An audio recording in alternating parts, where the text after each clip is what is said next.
Well, hello everybody, and welcome to the Creek this week. Creek Week. Creek Week. So glad you're with us. So happy to have you with us. Now, here we are in April, Dan. It's post-Easter, and we're in a series on miracles. Yeah, we kind of kicked it off with like the biggest miracle. Yes. Easter, the resurrection. The biggest miracle, the resurrection. I mean, the most significant miracle. The one that's foundational to our faith. If you want to talk like square miles, the parting of the Red Sea That's true. might be bigger than one human body, but Yes. in If we're terms of talking about- significance, yeah, right? actual atoms involved in the So- miracle, maybe the Right. Red Sea, The but then mass- the creation. Mass, right? How much mass? How do you want to measure the size of a miracle? Yes, that's right. How many furlongs? Yes. How many hogsheads? Right. So that brings up an interesting question. I mean, it's like, what's the difference between a big and a small miracle? Yeah. So we've tried to categorize them a little bit, right? We've talked Yes. about creational miracles. Yeah. We've talked about providential, Yeah. which is like, Lord, please give me that parking space at Costco. Yeah. And ta-da, Right. miraculously. Exactly.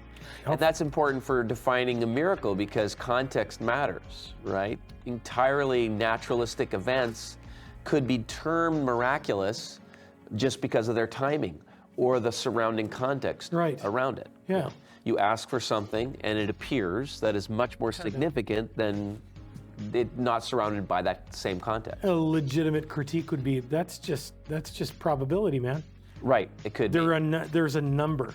Yeah. A 1 in a odds Yeah. that would occur. But this week we're talking about a slightly different. Yes. There's still probability could play a part, but we're talking about predictive Right. miracles. So what do we mean when we say predictive miracles? We mean that the whole idea of being able to predict the future is essentially a miraculous thing. Now, if you can, we all know National Enquirer makes predictions every year, and so they swing and miss at about a 70-80% rate, and so that's obviously not supernatural. So the question is, when does a prediction of a future event become miraculous? For example, the collapse of the Key Bridge in Baltimore, Yes. some say was predicted by The Simpsons. Yes, that's right. And The Simpsons has predicted what, 20 things? Something like that. You dig into it a little further, and that. it's not quite so No, amazing. exactly. But it is a little trippy in places. So is that a miracle? Right. Right. Yeah. We're going to unpack. So that's what we got to unpack. Because the Bible's filled with that, right? It is. And the level of specificity, the specifics, that matters to whether a prediction is fulfilled and then, Right. Because this could be a predictive miracle right now. Yeah. There is going to be intense controversy surrounding a political event Yeah. in November. November. No way. Yeah, in I don't 2024. believe it. There's going to be turmoil. That is a stunning prediction. Right, so Yeah, exactly. that's not miraculous. No, predicting that the sun will rise tomorrow, also not. So that's what we have to clarify, and we will. So we'll talk a little bit about the Bible's track record on this, and in fact, God is very clear about this. He talks about the idea that he reveals what he's going to do to his prophets, and that when someone claims to speak prophetically, that their track record needs to be pristine. And in the Old Testament, Old Testament discipline was not a cool thing. Oh, am I going to be chastised verbally? Yeah, for doing that? you won't be put in a timeout either. Well, no, will I not be sternly spoken to? No, you won't get a sternly worded email, Dan. If you get your prophecy wrong in the Old Testament, you're just going to be unpersoned. Yeah. You will be asked to leave the plane of existence. You will be disappeared. You are dismissed, sir. You will be dismissed from existence. So they took it really, really seriously, in other words. Yeah. So that actually really put a big governor on, taking God's name in vain. Thus say the Lord. Yep.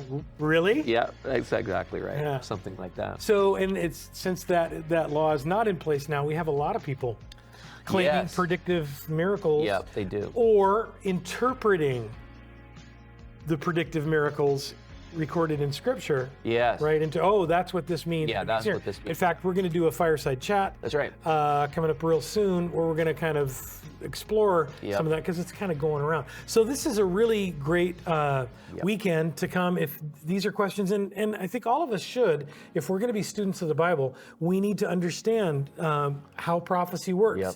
And we don't all have to be experts on it, No. but we need to kind of understand how to file it, right? Yeah, exactly. There's a middle ground here where we can be so dismissive of the prophetic that we just become indifferent to it because of so many failed predictions by Jesus' people. And then on the other hand, we can just, like you're saying, see prophetic symbolism in absolutely everything and probably overshoot the mark. So we're going to be looking at getting some info on how to manage that this weekend. And coming up real soon, Fireside Chat, where we'll dig in a little bit more deeply into the Gog and the Magog. What? Oh, that's going to be interesting. I should click on that. Tune in right here on this channel. Sounds good. All right, see you this weekend at AC3. Peace.